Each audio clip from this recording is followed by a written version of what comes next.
2000 نفر آدم جلوم بودن. سانسای من راک پلی میشد، متال پلی میشد. حجم صداش به هر گوشی نمیخوره. مربی خودم امیر با شجریان تمرین 250 کیلو اسکات میزد، شجریان داشت گوش میداد. یه برندی بود به اسم برند گوریلا، قدیم برندش گوریلا بود، میگفتن این مثلا هورمون گوریله. پرونول رو اگه بخوریم دوپینگ حساب میشه. کافئین از یه دوزی به بالا جزء لیست دوپینگ شده. توی مسابقات آسیایی ادرار مصنوعی تزریق میکردن به مثانه‌شون قبل تست، برای اینکه غلظت رو بیارن پایین که دستگاه تست تشخیص نده. خب اصلا تو باشگاه بخوابم بیدار شم. غیر هادی چوپان بدنسازا رو کی میشناسه؟ هادی چوپان دیگه بالاترین سطح دنیا رسید که میشناسنش. اینجا اینجوری نیستش که تو ورزش زندگیتو نجات بدی. چه بیشتر دلیه. علیرضا جون خیلی خوش اومدی. مخلصیم. میدونیم که دنیای داروسازی و ورزش ترکیب جالبی داره. حالا امروز اومدیم که یه گپ حسابی بزنیم و کلی هم ازت زیاد بگیم. باعث افتخار عزیزی. از قهرمانی وشو تا داروسازی شهید بهشتی خیلی جالبه. یعنی به نظر زندگی پرباری قطعا داشتی. حالا اگه بخوای خودتو معرفی کنی به مخاطبمون چجوری خودتو معرفی میکنی؟ خب من علیرضا هستم، 28 سالمه. بعد همیشه ورزش یه بخشی بوده تو زندگیم که بخش مهمتری بوده برای خودم، ولی هیچ وقت نمیتونستم فقط یه کار بکنم. دوست نداشتم فقط یه کار بکنم. بعد هیچ وقت حرفه‌ای نبود برام، نگاه هم بهش هیچ وقت حرفه‌ای مسابقه‌ای نبود، تجربی بود. همین وشو هم حتی خیلی اتفاقی بود برام.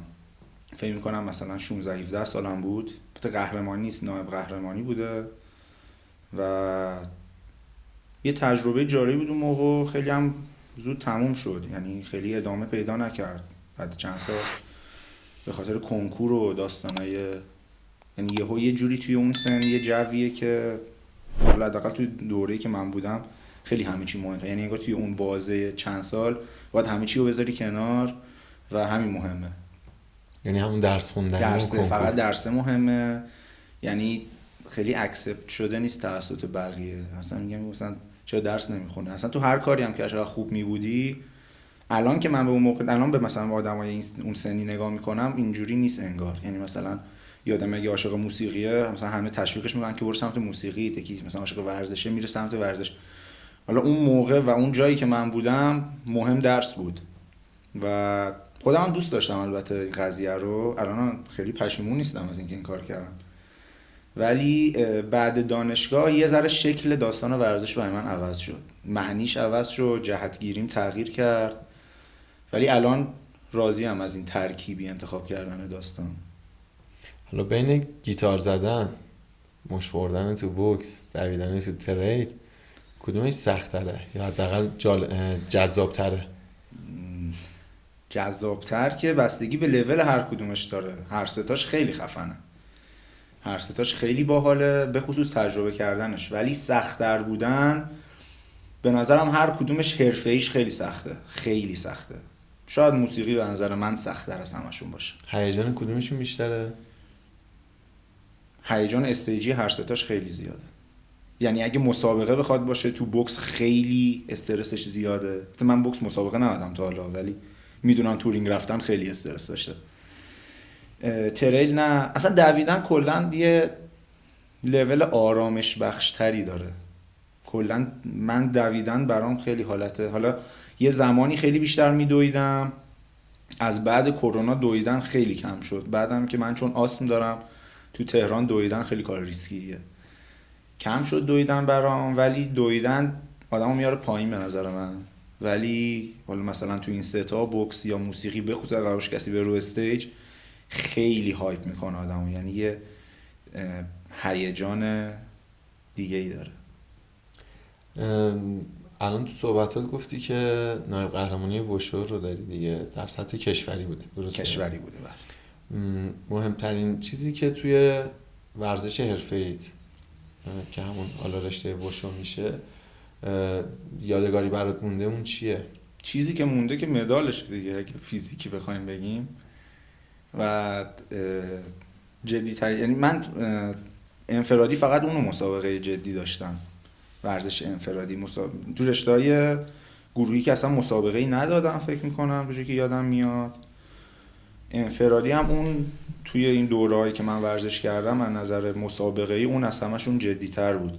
خیلی تجربه باحالی بود و جالبه دیگه، با اینکه مثلا ناقوانین کشوری واسه ورزشکار حرفه‌ای الان این مسابقه رو ببینیم مثلا چیز مهمی نیستش که مثلا بدنسازا ما یه دونه از اینا میدن، ولی واسه من خیلی اتفاق مهمی بود چون که یه رقابت کردم یه جا و مثلا اینکه تو اردوگاه باشی، تو اردوی ورزشی باشی، بعد مثلا میای هم منتظرتن، یه حالت باحالی داره. آره دیگه، دعوت میشن معمولا نفرات اول دوم سوم دعوت میشن به اردو. حالا یه نکته هم گفتی که بدنسازا ماهی یه بار میدن. اتفاقا بدنسازی مسابقات کشوریش خیلی واقعا اعتبار بالایی داره. یعنی نه من منظورم مسابقاتی مثلا این جام کارگران و این جامای عادی بودش که مثلا میرن رو استیج مسابقه میدن، مثلا اونایی که مثلا همیشه آمادن واسه شون روتین تر، یعنی مثلا اونقدر استرس زیاد واسه کسی که ورزشکاری که خیلی مسابقه میده 4-5 تا مسابقه اولش استرس داره، بعدش دیگه نسبتا براش عادی میشه. برای من هنوز اصلا به اون مرحله نرسیدم که برم توی مسابقه یا مثلا استرس رو نشته باشم. شاید تکرار میشد حداقل. آره نمیشد که تکرار شه دیگه، یهو گیر کرد، منش مقطعی بوده همه چی برام، یهو ورزش بوده، درس بوده، موسیقی شده، ورزش شده، درس شده، همش اینا تیکه تیکه یکیشون مهمتر میشه تو هر بازی. به اونم میپردازیم. الان که به خاطر شرایطت ورزش کردن برات کم رنگ تر شده، این خلایش رو توی روزمرت حس میکنی؟ خیلی شدید، خیلی. یعنی این 2 سالی که به خاطر حالا مثلا طرح و سربازی تایم خیلی کمی داشتم برای ورزش، بیشتر برای ورزش، من موسیقی که تقریبا قطع شد، اصلا دیگه دست به سازم نمیزدم تو این 2 سال تقریبا. ولی خیلی بزرگترین فشاری که تو این مدت تحمل کردم دور شدن از ورزش بود. هر چقدرم سعی کردم ارتباطم با ورزش نگه دارم، مثلا یه بازدهی فقط بکنمش وزنه برداری، یه بازدهی مثلا هی سعی کنم خودم رو تو کراسفیت نگه دارم یا توی مثلا حداقل بدنسازی نگه دارم، ارتباطمو قطع نکنم. ولی اون نظمی که قبلش داشتم، یه دوره 4-5 ساله‌ای که دیگه خیلی مثلا من بین هر روز تمرین کردن تا روزی چند بار تمرین کردن بودم و یهو خیلی کم شدنش خیلی فشار زیادی برام داشت. پیش بینی نکرده بودی که داری میری سربازی؟ سربازی اونجوری که پیش بینی می‌کردم نشد. یعنی فکر می‌کردم یه شکل دیگه‌ای باشه، تصویرم خیلی واضح در مورد توش نبود، فکر می‌کردم آسان‌تره، یعنی فکر می‌کردم قابل پیش بینی تر، قابل برنامه‌ریزی تره، ولی غافلگیر شدی. آره غافلگیری خیلی زیادی داره همش. فکر می‌کنی که حالا این ورزش کردنه، این دورانی که حالا قبلا انجام میدادی، چقدر روی ذهنت و حتی توی درس خوندنت، این دوران تحصیلت که داروسازی میخوندی، چقدر بهت کمک کرد؟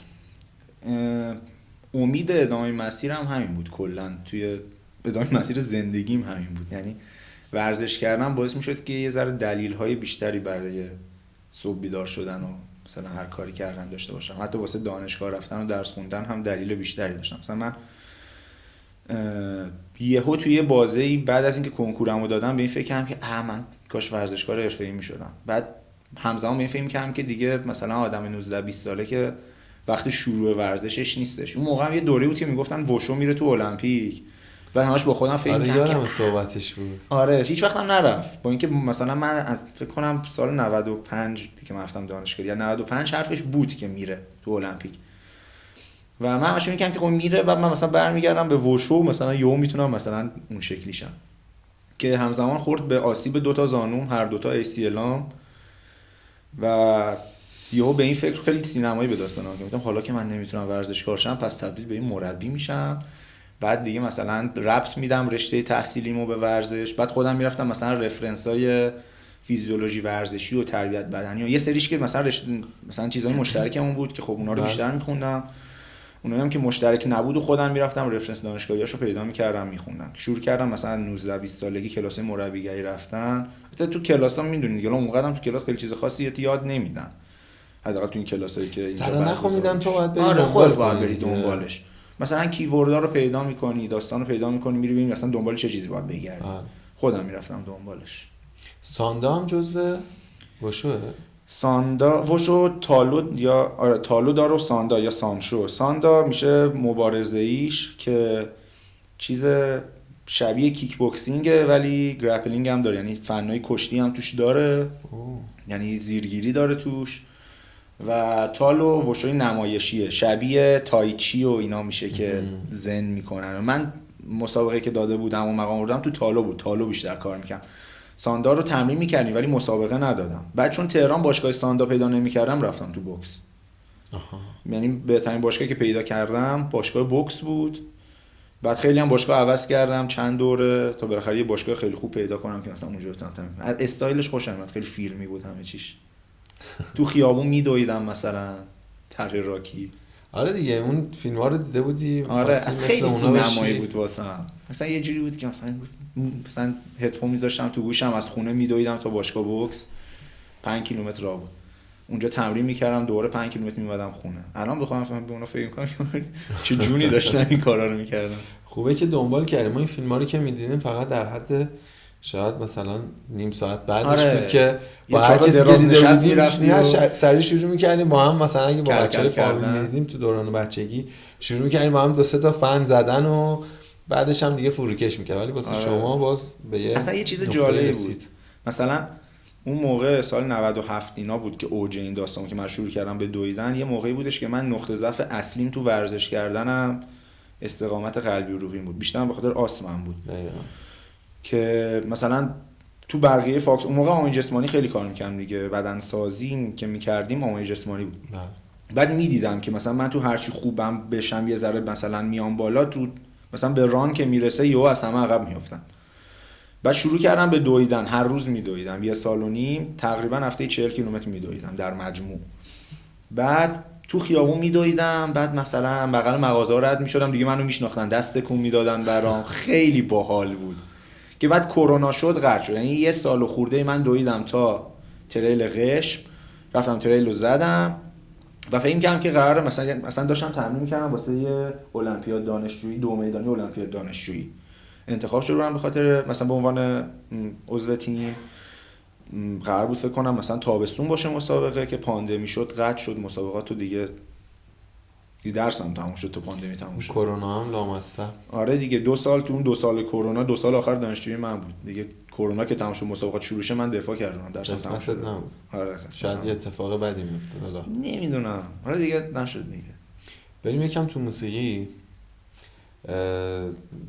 ایرز گیتار الکتریک زدن یه مهارت خاصیه دیگه، خیلی سخته. یکم از اون تجربه اولین باری که رفتی روی استیج برای اجرا بهمون. من یه استیج خیلی جدی باحال داشتم، مثلا چند بار دیگه اجرا کردم ولی اون یه استیج هم برای خودم خیلی هم خیلی جالب. یه مسابقه استعدادیابی بود توی کل بهشتی، نه علوم پزشکیش، کل مثلا همه رشته ها بود. بعد یه بندی بودن که مثلا نوازندهشون هم از دوستان بود، گیتاریستشون، و به خاطر کیشیکای دانشجو پزشکی بود، به خاطر کیشیکاش نمیتونست بره سر تمرین و مثلا منو معرفی کرد به عنوان جایگزین خودش. و وقتی که رفتم سر اجراشون 2000 نفر آدم جلوم بودن. خیلی سالنش بزرگ بود. 2000 نفر. 2000 کنسرت تهران فکر میکنم نمیدونم سالن‌های اجرای 2000 نفره خیلی فکر کنم کمه. 800 900 نفر مثلا همین سالن همایش میلاد یا حتی برج میلاد. حالا میگفتن سالنش 2000 نفر است، حالا مثلا 2000 تا نیستن، ولی 1000 تا و ایناست میگفتن 2000 نفر است. و کل دانشگاه بودن دیگه، یعنی وقتی همه رشته ها با همن، یعنی انقدر زیاد بودن که به غیر از صندلی‌ها رو پله‌ها بچه‌ها نشسته بودن. بعد خیلی به ما مثلا میگفتن که حواستون باشه هدبنگ نزنین، چون مثلا اجرامون هم راک بود، مثلا مسئول فلان جا نشسته، فلانی نشسته، این ردیف اول داستان میشه. بعد ما هم با استرس رفتیم زدیم دیگه. خیلی باحال. چه حسی داشت؟ خیلی، یعنی فکر کنم مثلا اگه من میتونست مثلا موقع مثلا می فکر کردم که اگه من فقط نوازنده بودم چقدر حس خفنیه. که حتی بعدش خیلی یهو ساز زدم برام جدی شد. بعد که رفتم کلاس پیش نیما رمضان، همون تو پاندمی که نیما رو میشناسم. نیما خیلی آدم خفنیه. ریش داشت تامی بعد سیبیل گذاشت. نیما خیلی آدم خفنیه. الانم دونده شده میدوه. آره ماراتون میدوه، خب مثلا هفته مثلا روزی 20 کیلومتر میدوه مینیمم. خیلی همیشه هم کراسفیت میکنه هم میدوه، خیلی خفن ورزش میکنه. من پاندمی که شد ورزشم کم، همیشه میگم بین این سه تا تو زندگی من کم و زیاد میشدم. پاندمی که شد ورزشم اومد پایین به خاطر اینکه هیچ باشگاهی باز نبود، بیرون هم که نمیشد بدوی، مثلا همه اینجوری بودن که ندوی تو کرونا بیرون، همه فکر می‌کردن تو خیابون بدوی مثلا چیز میشه، نمیذاشتن دیگه اصلا من برم. بعد کلاسام آنلاین شد با نیما و رفتم پیش نیما، یه ذره شکل گرفت اون ساز زدنه، یه ذره بهتر و مثلا اصولی تر شد و خیلی اون موقع با اون قسمت از زندگیم خیلی بولد شد. نیما یه زوجی هم داره، اون بیسیست است، اسمش الان آرش سعیدی. بله، برادر بابک سعیدی معروفه که خیلی خفنن جفتشون. آره من فوق العاده هم دوست داشتنی دیدم. من اتفاقا چند وقت پیش رفتم اجرای اوهام که نیما اجرا هنوز هست اوهام آخرین اجراشون 2-3 هفته پیش بود. آره هستن. من فکرم منحل شده، چون من اولین بار اجرا نمی‌کردن و تازه هم چند روز پیش یه کار جدید دادن. باریکلا. خیلی خفنن، خیلی یه اجرای خیلی خفن تو تهران داشتن. خواننده‌شون پسرست که موهاشو میتراشه، آقای شهرام شعرباف. آره شهرام شعرباف. آره درسته. من کنسرتشون رو اولین بار که نیما رو دیدم تو کنسرت اینا بود. بعد نیما کامنت رو داشت، یه بند خودش بود که کامنت بود، با چیز اجرا داشت، یه مدت با هیدن مرات هیدن کار کرده بود، آلترناتیو آلترناتیو آهنگ مار بود با یکی دوتا ترک دیگه که فکر کنم من یکم قبل اون با نیما آشنا شده بودم. یعنی یه مجموعه به اسم گیتار ایران بود که اونجا نیما رو دیدم، بعد یه اجرای کافه‌ای داشتن رفتم، بعد خیلی ازش خوشم اومده بود، بعد دیگه بهش پیام دادم و دیگه رفتم پیشش کلاس. باحال. خیلی منم خودم خیلی جذب شدم. اونم چون خیلی از این نظر به حس کردم به خودم شبیه، یعنی یه آدم خیلی چندبعدی، یعنی هم خیلی اهل ورزشه هم خیلی اهل موسیقی. نمی‌دونستم ورزش میکنه. خیلی ورزشکار خفنی هم هست. آره مثلا یه سال خورده پیش من یادم یهو میدیدم که میدوه، بعد دیگه دویدن انقدر حرفه‌ای شد که مثلا میگم روزانه داره مثلا هاف ماراتون میزنه، کراسفیت میکنه و هاف ماراتون میزنه. خیلی خیلی خفنه کارش. علیرضا موسیقی چقدر بهت کمک کرده که بتونی استرساتو مدیریت کنی، مخصوصا تو دوران تحصیل و ورزش حرفه‌ایت؟ من اگر کلا نه ورزش میکردم نه دست به ساز میزدم مثلا فکر کنم ادامه تحصیل نمی‌رسیدم پیدا، چون که من روی یه کار خالی نمیتونم تمرکز کنم، سخته برام. مثلا چند تا کارو با هم راحت‌تر انجام میدم. بعد اصلا اون دوتا اندازه تحصیلم پیش نرفتن، یعنی مثلا نمیتونم ادعایی در مورد اون دوتا کار، نه در ورزش خیلی حرفی بزنم نه در مورد موسیقی که ورزشم خب عقب‌تره خیلی، ولی کارهایی که دلم میخواد خودم با مجموعه اونا تعریف کنم. یعنی بیشتر از که بگم مثلا من مثلا دکترای داروسازی دارم، دلم میخواد بگم مثلا من ورزشکارم، دلم میخواد بگم مثلا نوازندم. اونا رو بیشتر دوست دارم و به نظرم خلاقیت بیشتری توشونه، اینکه زندگی بیشتری توشون جریان داره، خیلی خیلی بیشتر به نظر من. حالا خودت فکر می‌کنی که ورزش و موسیقی چه شباهتایی به هم دارن و اینکه اصلا این دو چجوری به هم مرتبط میشن؟ بیشترین چیزشون ربطشون به هم اینه که نمیتونی بدون موسیقی ورزش کنی دیگه. یعنی چند نفر ورزشکار می‌بینی که بدون هدفون ورزش کنن یا آهنگ تو باشگاه پلی نباشه. بعد موسیقی هم که من دوست دارم خیلی میخوره به ورزش. مثلا من نمیشینم خیلی کارهای کلاسیکوش، با اینکه مثلا با کلاسیک شروع کردم موسیقی، با گیتار کلاسیک شروع کردم موسیقی رو، ولی مثلا اون موقعی که خودم سانس داشتم کلاس داشتم تو باشگاه، سانسای من راک پلی میشد، متال پلی میشد. بچه‌ها اسلیپ نات مثلا تمرین میکردن و متالیکا تمرین میکردن. استقبال هم میکردن؟ نه همه، بعضیاشون استقبال میکردن ولی خیلی‌هاشون میگفتن تو رو خدا عوض کن. باحاله که اتفاقا آدم به وجد میاره. خیلی آخه حجم صداش به هر گوشی نمیخوره، همه عادت نداره گوششون بهش. من اول واسه خودم هم سخت بود، وقتی کم کم فنش شدم اون حجم از صدا و دیستروت بودن صدا واسه همه خیلی جذاب نیستش. من خودم آروم میکرد، مثلا من وقتی با متال تمرین میکردم خیلی راحت تر بودم. خب عادت کردم. آره دیگه گوشم عادت. مثلا مربی خودم امیر با شجریان تمرین، از 250 کیلو اسکات میزد، شجریان داشت گوش میداد. چجوری آروم میشد، خیلی ریلکس میزد، انگار تمرکز میکرده باش. آره آره واقعا هر کسی اینم هست. ولی هیجان جفتشون خیلی به هم نزدیکه. جفتشون تخلیه یه جوری تخلیه هیجان دیگه هر دوشون. تو موسیقی یه جور دیگه یه ذره فکر کنم، حالا حرفه‌ایاش احتمالاً خیلی بهتر از من اینو میدونن که چقدر، مثلا اونایی که میرن رو استیج یا خیلی مثلا آهنگسازی میکنن احتمالاً خیلی بهتر از من اینو میدونن، ولی خیلی بهم کمک میکنه فکر کنم. من ربط گشتم دنبال ارتباط بینشون، ربطاشون رو پیدا کردم بین موسیقی و ورزش و حالا مثلا داروسازی، بینشون دلیل پیدا کردم واسه اینکه اینو به اون ربط بدم، اونو به این ربط بدم. یه زنجیرش کردی که بتونی پیش ببری دیگه. حالا توی دوران مربیگریت، حالا هم بدنسازی هم کراسفیت، مهمترین چالشی که با شاگردات داشتی چی بود و اینکه چجوری حلش کردی؟ مهمترین چالشی که هست فکر کنم اون بیرون باشگاه است. یعنی مثلا سر تمرین، حتی بجز بعضی سانسا بازم بچه‌ها تو بعضی سانسا واقعا حرف گوش نمیدادن. یه سانس خیلی شیطونی ما داشتیم که بیشتر مثلا کلاسای ابتدایی بودن، میدویدن دنبالشون کاراشون رو انجام بدن، ولی بقیه بچه‌ها بیشتر اینجوری بود که مثلا بیرون تایم تمرین مثلا حواستون به غذاتون باشه، حواستون به خوابتون باشه، به الکل و سیگار باشه.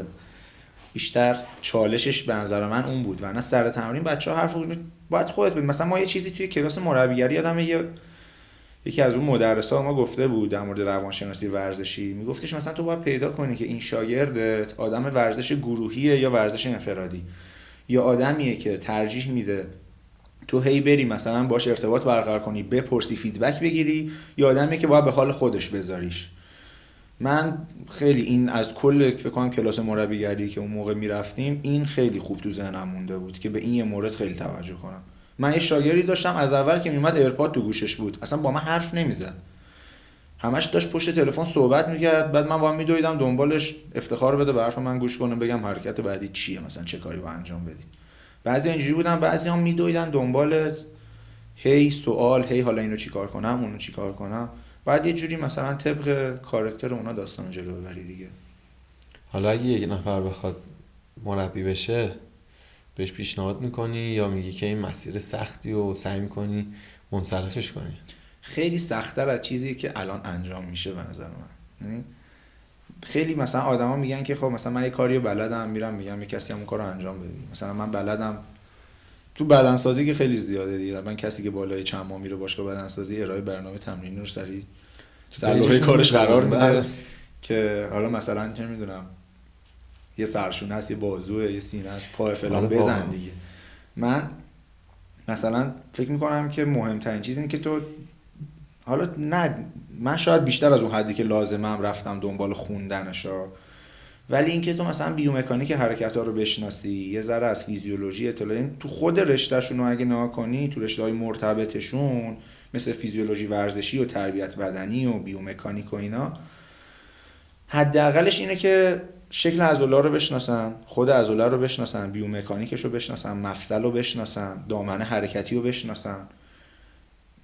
ایناش سختشه، اینا مهمشه. یعنی کسی که ندونه دامنه حرکتی این مفصل چیه، این حرکت رو چرا داره به یه نفر میده، اون چرا خیلی مهمه و سختیش اونو اگه اونو انجام نمیدن همه، نمیدونم چرا. من یه مدت طولانی قبل از اینکه بتونم رسما کار مربیگری کنم، چون تهران سخت بود، اینجوریه که تو بخوای وارد فیلد مربیگری بشی یا باید آشنا داشته باشی که توی باشگاهی رات بدن، یا یه سری آدمو مخشون رو بزنی ببری توی باشگاهی بگی اینا شاگردام دیگه، یا اینکه خاکخوری یه باشگاه رو یه بازی طولانی کرده باشی. مثلا خیلی من میگفتم بیا بوفه فلان باشگاه رو بگیر، اوایل دانشجویی بود، بیا مثلا اینجا بوفه وایسا، بیا مثلا اینجا بمون، بچرخ، بشناسنت، بعد کم کم بهت کلاس میدن.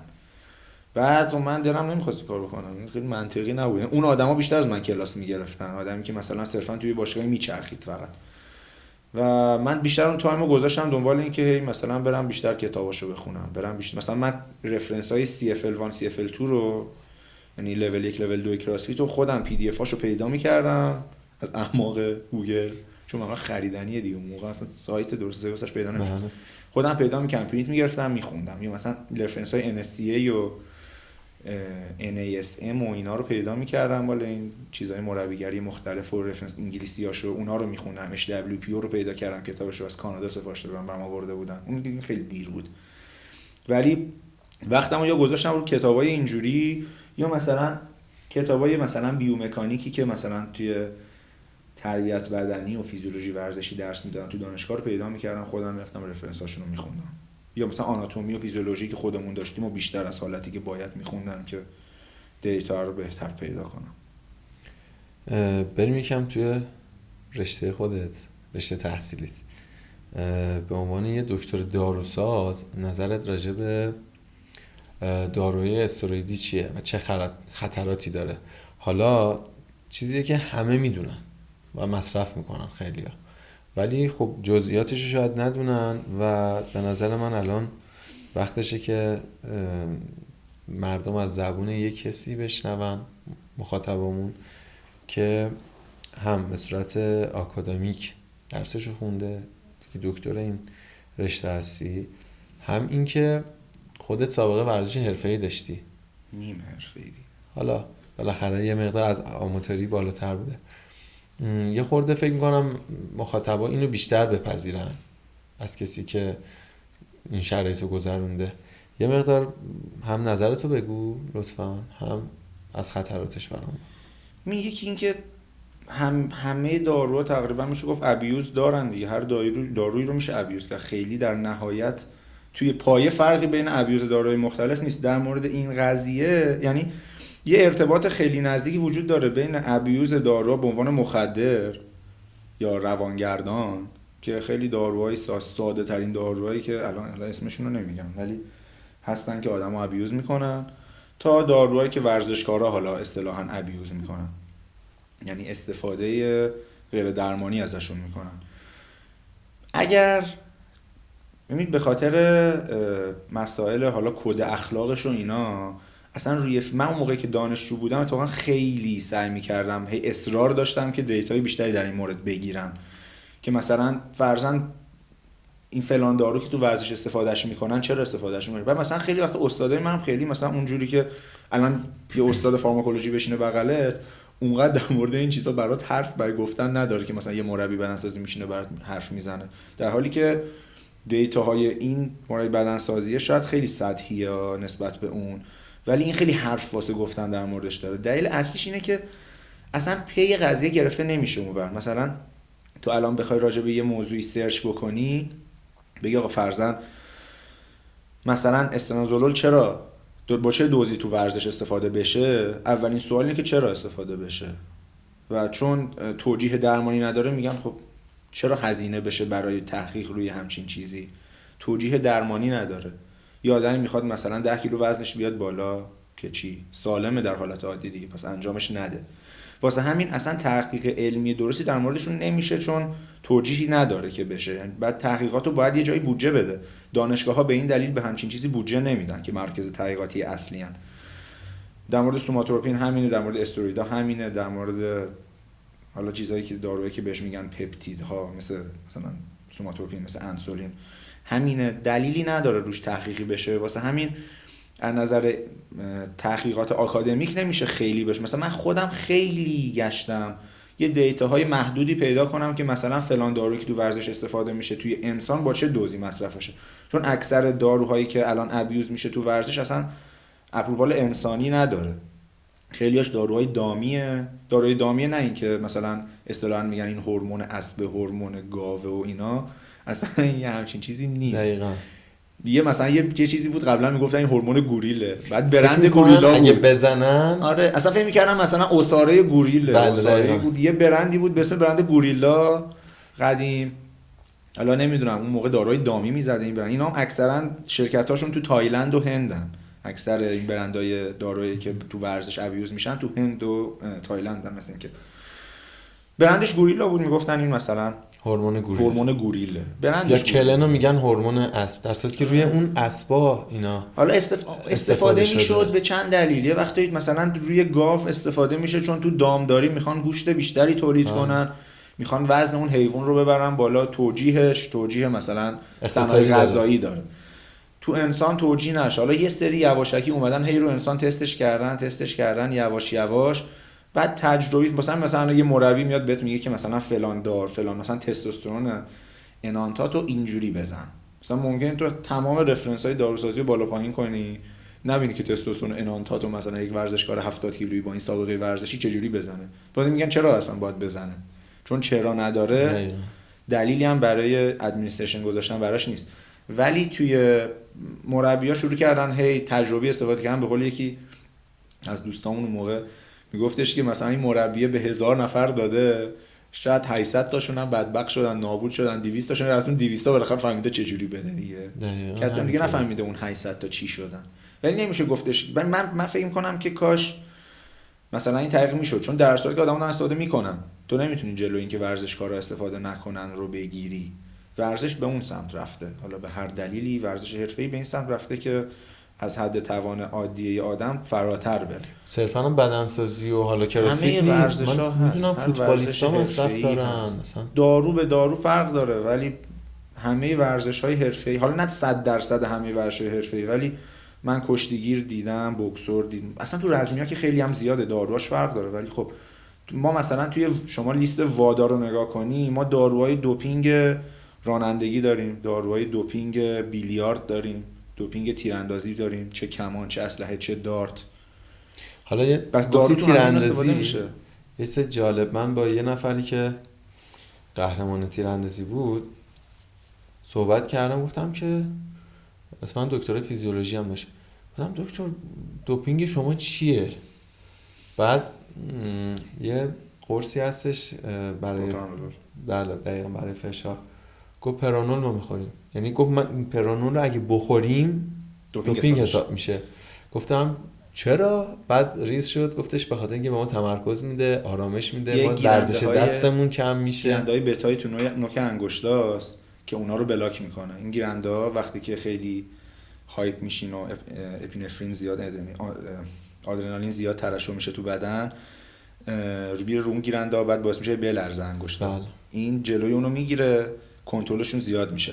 واسه همین هم تو بیلیارد، حالا آخرین سری که من رفتم توی بیلیارد، تیراندازی‌ها همشون چه با کمان، اسلحه، با دارت و توی تیراندازی همشون این دارو جزء دوپینگ حساب میشه.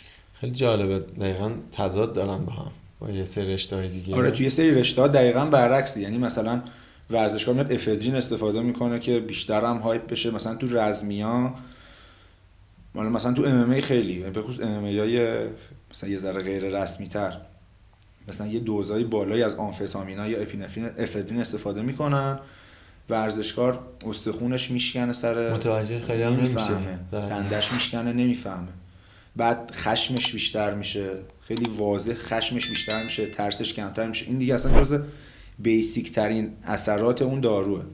این اثراتو چون میذاره اونجا استفادهش میکنن و یارو اصلا تبدیل میشه به این ماشین کشتار دیگه، میره میزنه، هر چقدر هم کتک بخوره نمیفهمه. همه رشته‌ها بالاخره یه دوپینگی دارن دیگه، یعنی لیست دوپینگ صرفا واسه 3-4 تا رشته. ممکنه الان یه ورزشکار شطرنج ریتالین بخوره بره سر شطرنجش، خیلی هم تمرکزش زیاد داره، دوپینگ دیگه. تو یه ماده خارجی که ممنوع است، یعنی داره اثر اضافی میذاره رو استفاده میکنی، دوپینگ. حالا تو ورزش‌های دیگه مثلا مثل کراسفیت، مثل بدنسازی، چون تو عملکرد لحظه‌ای خیلی وقتا استفاده نمیشه. مثلا تو آف سیزن ورزشکار رفته مثلا استروئید مصرف کرده، میخواد رکورد وزنشو ببره بالا، تو وزنه برداری میخواد مثلا رکورد یه ضرب دو ضربشو ببره بالا، تو کراسفیت میخواد رکورد یه ضرب دو ضربشو ببره بالا. یه سال پیش استفاده کرده، یه سال بعد اومده مسابقه داده، حین مسابقه نیست ولی بالاخره داره استفاده میشه دیگه، تبدیل به یه چیز نرم شده. من فکر می‌کنم که الان دیگه که نرم شده و نمیشه جلوشو گرفت، حداقل اگه مثلا نظر مثلا علمی، چه تو داروسازی چه توی حالا مثلا پزشکی، بخش غدد روی این قضیه یه ذره شکل بدن که حداقل کنترل بشه، آسیبش کمتر بشه، بهتر از اینه که همینجوری مصرف شه. ولی هنوز مسئله کد اخلاق داره این چیزا دیگه. یه سری از حالا داروها یا حالا حتی خوراکی‌ها اینجوریه که تا یه دوزیش مجازه، از یه دوزی به بعدش دوپینگ حساب میشه. من یادم سال 92 یکی از اساتیدی که واسه حالا دوره مربیگری رفته بودیم داشت میگفتش که کافئین از سال حالا مثلا همون نزدیک به همون سالی بود که ما توی دوره بودیم، میگفت کافئین از یه دوزی به بالا، دوزش هم حتی به ما گفت یادم نیست، گفت جزء لیست دوپینگ شده. چون تو مثلا دوز بودن 1 تا 3 گرم اگه اشتباه نکنم درست یادم باشه، 1 تا 3 میلی گرم پر کیلوگرم اثرش فقط روی سیستم هوشیاری مغزی بود. بعد از مثلا 3 تا 5 میلی گرم پر کیلوگرم روی سیستم عصبی عضلانی هم اثر میذاشت، یعنی فیزیکی هم اثرش میرفت بالا. حالا من خیلی وقته که این یه مورد رو نخوندم خیلی خوب یادم نمیاد جزئیاتشو.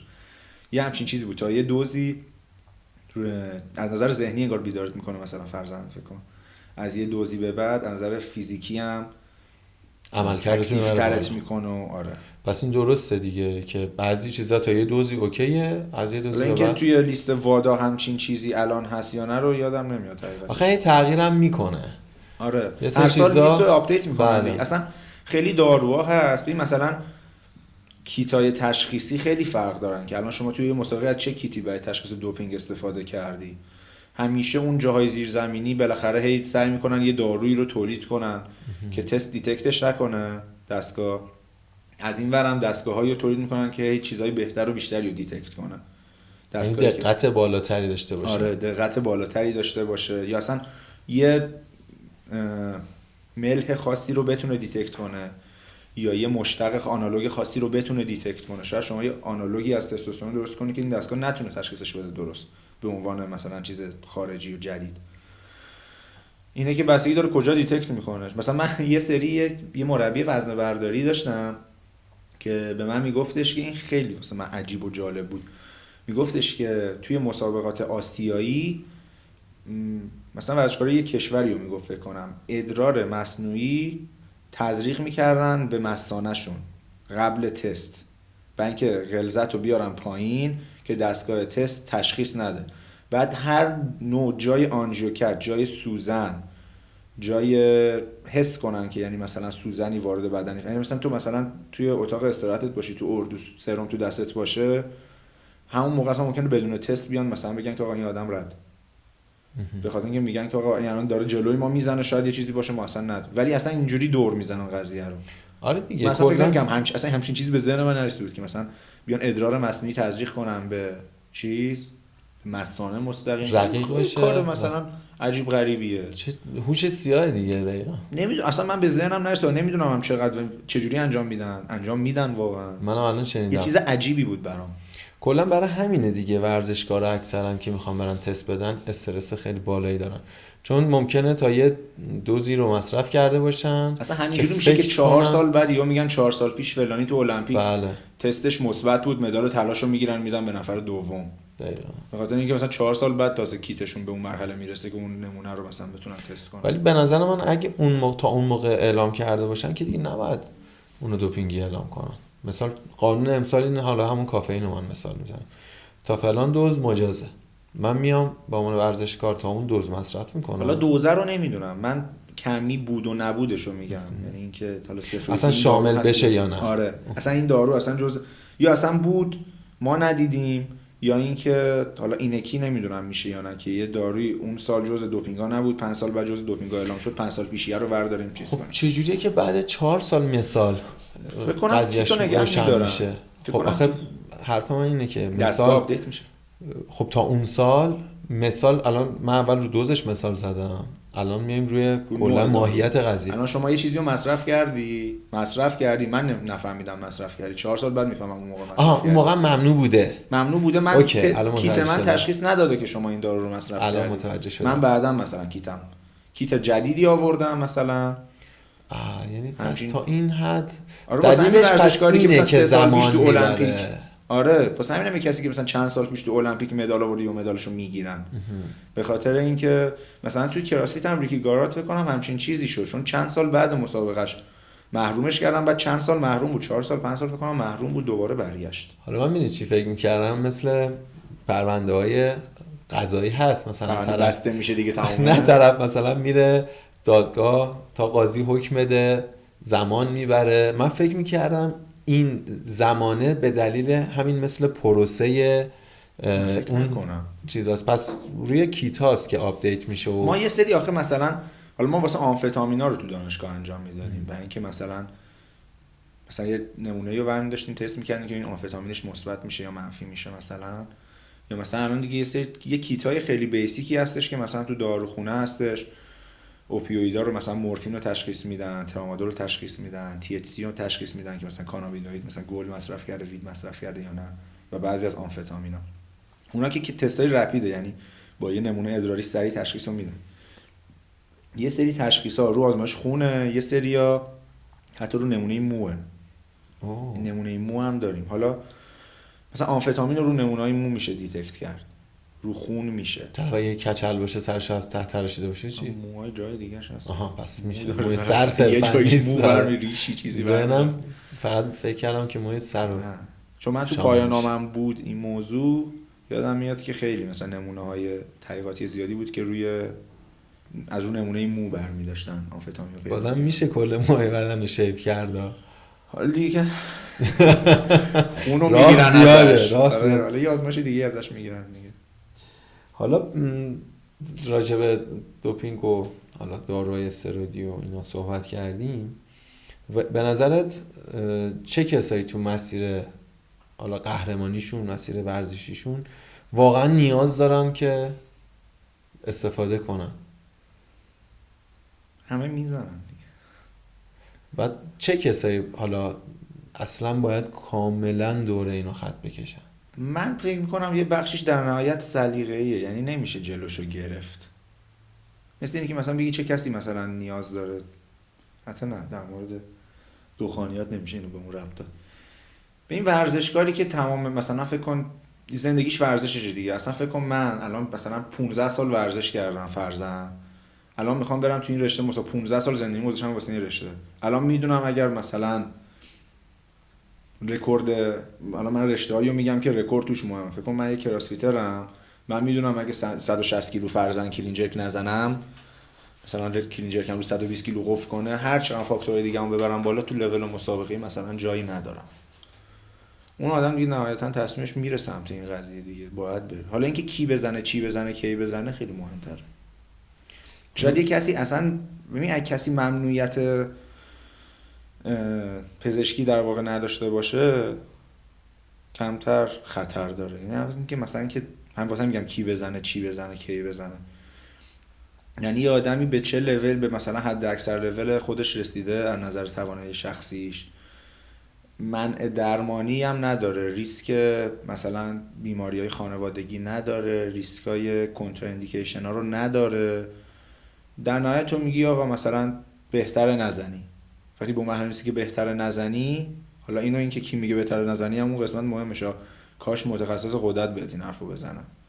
یعنی به نظر من دیگه اگه متخصص غدد قبول کنه که این کارو بکنه، این مسئولیت رو قبول کنه و بیاد این حرفو بزنه، مهمتره، بهتره که یه آدمی که رشتهش اینه، تحصیلاتش اینه، این حرفو بزنه، تا یه آدمی که به 100 نفر دارو همینجوری الکی داده، حالا 50 60 تاشون هم یه چیزیشون شده دیگه، بالاخره فهمیده بازمون خطا چی کار کنه. اون ویژنش خیلی فرق داره دیگه. سیف ترین حالتش اینه که تو سابقه بیماری فامیلیال نداشته باشی، دارویی که میزنی مطمئن باشه داروی سالمیه، حداقل اون چیزی که اسم مثلا من بهتون میگم این تست انانتات، این تست انانتات باشه واقعا، چیز دیگه ای نباشه و حداقل تو شرایط خوب نگهداری شده باشه اصلا باشه دیگه. این تست انانتات الان داری میزنی فرضاً، اگر همه اینا باشه و یک متخصص غدد هم به تو داده باشه فرضاً، که منم بهترین حالتش رو میگم دیگه، سیف ترین حالتش، تو میتونی مطمئن باشی که بلای سرت نمیاد، احتمال اینکه مشکلی بعدش بیاد خیلی کمه، خیلی کمتره. یه بار یه نفر من گفتش که اصلا چرا این دارو تولید میشه که بخواد حالا من بشه. من بهش گفتم بابا این داروها جنبه‌های درمانی داره. مثلا یه دارویی مثل دکا توی سوختگی‌های شدید استفاده میشه برای کسی که آتروفی عضله شده، یعنی در سر سوختگی اینو مصرف میکنه، چون دیگه اون آدم نمیتونه ورزش کنه تا یه زمانی حتی. خیلی ببین مثلا کسی که واسش درمانی استفاده میشه آدمایی هستن که مثلا کمبود وزن دارن، آدمایی هستن که مشکلات هورمونی دارن. تو آقایون تو سنای بالا خیلی وقتا پیش میاد تجویز بشه.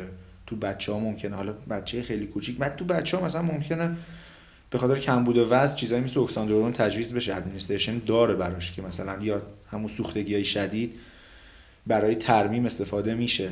کاربرد درمانی دارن، سوماتروپین کاربرد درمانی داره، انسولین اصلا داروی درمانی اصلا تو ورزش اصلا حتی جزو گزینه‌های احتمالی هم نباید باشه. میشه سوء استفاده دیگه. یه چیزایی نه کاربرد درمانی مثلا آمفتامین ها خیلی کم، بعضیاشون توی ADHD مثلا کاربرد درمانی دارن.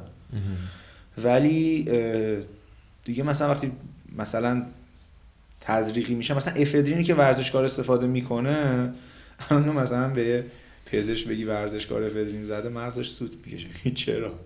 خاطر اینکه اونو مثلا میذارن واسه مثلا CPR، اونو میذارن توی ترالی اورژانس. اینکه ورزشکار افدرین بزنه و احتمال اینکه سکته کنه خیلی میره بالا، چرا این کارو بکنه؟ ریسکش خیلی بود. تازه اینا داروهایی که یه ذره میشه ربطش داد. مثلا من به وفور تو بچه‌ها دیدم که مثلا برای من خیلی پیش میاد بچه‌ها مثلا شاگرد منم نیست، مثلا توی باشگاه مثلا منو میشناسن، مثلا میاد مثلا میگه مربی من به من اینا رو داد. میشه مثلا خیلی مربیایی که توی مجموعه خودمون بودن مثلا با من صحبت می‌کردن، مثلا بیا ببین مثلا اینا رو بهم گفته. آسپرین میدم به بچه‌ها، لووتیروکسین میدم به بچه‌ها، متفورمین میدم به بچه‌ها، لتروزول میدم. چرا؟ نه هیچ جوری توجیه نداره. یعنی من الان هر چقدر بشینم مثلا فکر کنم توضیح بدم بهت که چرا اینو داده، در آخر میگم اصلا هیچ دلیلی نداشته. مثلا یه چیزی مثل متفورمین رو به طرف میده که لاغر کنه، لووتیروکسین رو به یارو میده لاغر کنه. اصلا نیازی نیست. تو داری یه ریسک فوق العاده بالایی به اون آدم میده با دادن این دارو. یا مثلا لتروزول رو به طرف میدن که مثلا ژینکوماستی نشه چون داره استروید مصرف میکنه، در حالی که در اون مورد ادمنستریشن نه. دارویی که میدی اصلا مگه ساختارش در جهتی میره که آروماتیک بشه، تبدیل استروژن بشه که بخواد اتفاق بیفته؟ نیست. داروی تو اصلا این اثر رو نداره که بخوای با یه دارو دیگه پیشگیریش کنی. نیازی نیستش، حتی نیازی نیست. اگر هم باشه این دارو گزینت نیست. بله. الان گزینت نیست، نیاز نداری. داری یه عالمه ماده مختلف وارد بدن یارو میکنی بدون اینکه هیچ ویژنی در مورد بدنش و سابقه فامیلیال درمانیش و اینا داشته باشی. خب این الان هزار تا بلا ممکنه سرش بیاد، نه خودش میفهمه چرا نه تو میفهمی. بعد میره دکتر هم تا بخواد هیستوری بگیره بفهمه این یه روز یه دارویی مصرف کرده که این براش سرش آورده. تازه اگر برسه به اون، اگه به اون مرحله برسه اصلا پیشو بگیره. دقیقاً. یه چیز جالب من خودم مثلا دیدم که خیلی از مثلا همین مربی‌ها، حالا من موقعی که مسابقه میدادم بعدش میادن از من میپرسیدن ما این دارو رو بزنیم، خیلی ترس داشتن، خیلی احتیاط میکردن و یعنی طرف اینقدر با خودش هی حلاجی میکرد نکنم که اون دارو رو بزنه. بعدن مثلا حالا توی این اینستاگرام مثلا میدیدمش، خب بالاخره مشخصه بدنی که دارو زده. بعدن 10 نفر میخواد برن جلوی این آدمو بگیرن که بابا نزن. همون آدمی که انقدر میترسید انگار بعد از یه تایمی مصرف کردن دیگه ترسش میریزه و دیگه بی‌محابا میره سمتش و توش غرق میشه. من فکر کنم الان این مثلا دستمو میسوزونه، دو بار دست بزنم دستمو نسوزونه، دستمو میذارم روش دیگه، یعنی دیگه ترسم ازش میریزه. بعد اینجوری نیستش که الان مثلا میگم فرضاً همون افدرین رو من الان بزنم شما هم بزنی، همه بزنن، همه با هم مثلا یه بلای سرمون بیاد. ممکنه ما 10 تا بزنیم 2 تامون هم یه بلای سرمون بیاد. خب ولی احتمالی که اون بلای سرمون بیاد هست کم، الان خیلی بیشتر از اینه که 2 تامون باشیم. ولی اگه مثلا توی شما الان اتفاقی نیفتاد، ببین معنی نیستش که بزن یه جایی بلای سرت میاد یا دقیقاً ریسکش هست. که من اینو دارم میگم چون آزمایش‌ها رو بچه‌ها به من نشون میدن خیلی وقتا، نمیدونم تعریف برام میکنن، یهو مثلا یه چیزایی که خودشون نه دنبالش میرن نه پیشو میگیرن، همشون مهمه اونقدر. من میدونم که الان تو الان خیلی مستند مشخصه که تو وضعیت خرابه، حالت خوب نیست، داره به مرحله بعدی کشیده میشه، الان باید اینا رو قطع کنی. الان اصلا هر کاری تا حالا کردی اشتباه بوده، اصلا چرا رفتی دنبال این قضیه؟ و میره جلو. یه جایی هم این مشکلی براش پیش میاد، خودش هم اصلا صداش هم در نمیاره چون میدونه سرزنش میشه. و مثلا اونایی که مشکلی براشون پیش نمیادم الان تو مثلا 10 تا ورزشکار حرفه‌ای می‌بینی بهشون میگی دارو زدی، من تا حالا تو زندگیم دارو نزدم. چون از جاج شدنه میترسن. خوششون نمیاد. چون واسه مردم هم اینجوریه که این یارو اگر مثلا خفنه چون دارو زده خفنه دیگه. در حالی که 1000 تا زحمت کشیده. درست از یه داروی استفاده کرده. حالا درست از یه داروی استفاده کرده. با اینکه از ماکسیموم خودش بالاتر بره استفاده کرده. نه اینکه لزوما درسته، نه اینکه همه میزنن درسته، ولی همه میزنن نمیشه گفتش که نمیشه زیر سوال برد زحمت اون آدمو. بله. آدم یه عالمه زحمت کشه، مثلا یه کسی مثل هادی چوپان این کارو نمیکنه، هادی چوپان توی اون لول اصلا نمیتونه این کار نکنه. یا اصلا ظرفیت بدن اونقدر نیستش که بخواد به طور طبیعی به خب حد برسه. اینجوری هم نیستش که همه آدمایی که از دارو استفاده کردن بدبخت شده باشن. میگم شاید اون ستای کیو چیوکیو رعایت کردن، بعدم حالا تحت نظر بودن، حداقل کنترل کردن. یه چیز مهمترش هم بودش که ژنتیک بدنیشون برای این رشته بوده دیگه. مثلا همینی که میگی مثلا کیا بزنن، اگه من مثلا تو خودم نبینم که هیچ وقتم تو این رشته هیچی نمیشم، فرضاً من آسم دارم، هیچ وقت شاید ظرفیت تنفسیم اونقدر خوب نشه که بتونم برم مثلا با یک کراسفیتر خیلی خفن رقابت کنم، مثلا بزنم زمین طرفو. خب مثلا چرا دیگه ریسکای دیگه‌شو قبول کنم؟ توی لول پایینتری واسه خودم ورزش میکنم، واسه اینکه اون ورزش سلامتیت هم داری و حالت هم بهتر. آره. حالا اگه کسی بخواد بره به سمت مکملا یا حتی حالا داروهای خیلی سبک و کم عوارض‌تر، پیشنهاد چیه که طرف مثلا دوچار مشکل نشه و اشتباه نکنه؟ پیشنهادم که همون حرف اولمه که از یه آدمی، از هر کسی مشاوره نگیرم. اون مهمترین چیزشه. و اینکه حالا مکمل که بسیاری داره، الان در تعریف اصلی مکمل و دارو بریم بگیم چی مکمله چی داروه، یا اینکه بیایم بگیم که مثلا یه کسی نمیدونه وی یا کراتین هم جزء دارو حساب کنه، یه کسی هم اکساندرولون رو جزء. آره مثلا میگم من یه دوره ورشم چی ورشی وی دارم میخورم، وی کراتین تعریف دوره یه چیز دیگه. یا اینکه مثلا میگه که نه داروی اکساندرولون فقط میخورم، یعنی تا وقتی تزریق نشه، در حالی که خیلی وقتا داروی تزریقی متابولیسم کبدی کمتری ممکنه داشته باشه نسبت به داروی خوراکی. یعنی مثلا من اینو قبلا خیلی سال پیش از چند نفر میشنیدم، مثلا دوستام که میگفتن مثلا ما چون میترسیدیم مثلا تزریقی ازش نگرفتیم، اسمش یه خورده تزریقه براشون بزرگتره، حس معتاد شدن بهشون میده، فکر میکنن که باید رگ بگیرن بزنن، مثلا یه همچین حسی بهشون میده، میگن نه مثلا یه قرص دیگه، قرصه که چیزی نیستش. خیلی اصلا میگن که طرف مثلا آمپولیه مثلا این تو ذهنشون اینجوری کمتر شده. آره بچه بودم یادم خیلی مثلا کلا هر کسی که ورزش میکرد مثلا یه ذره حجم بدنش زیاد میشد، آمپولیه، آمپولش خوب بوده مثلا. آره مثلا باد هیکلش ورزش نکنه میریزه، بی ارزش میکردن. همین باعث شد که زحمت آدما رو که بی ارزش کردن باعث شد که هی بدتر شه قضیهش. بریم وارد صحبتایی بشیم که الان داخلش هستی. کراسفیت؟ نه، سربازیت. ای بابا. سربازیت با دوران طرحت با هم ادغام شده، درسته؟ ما یکیه.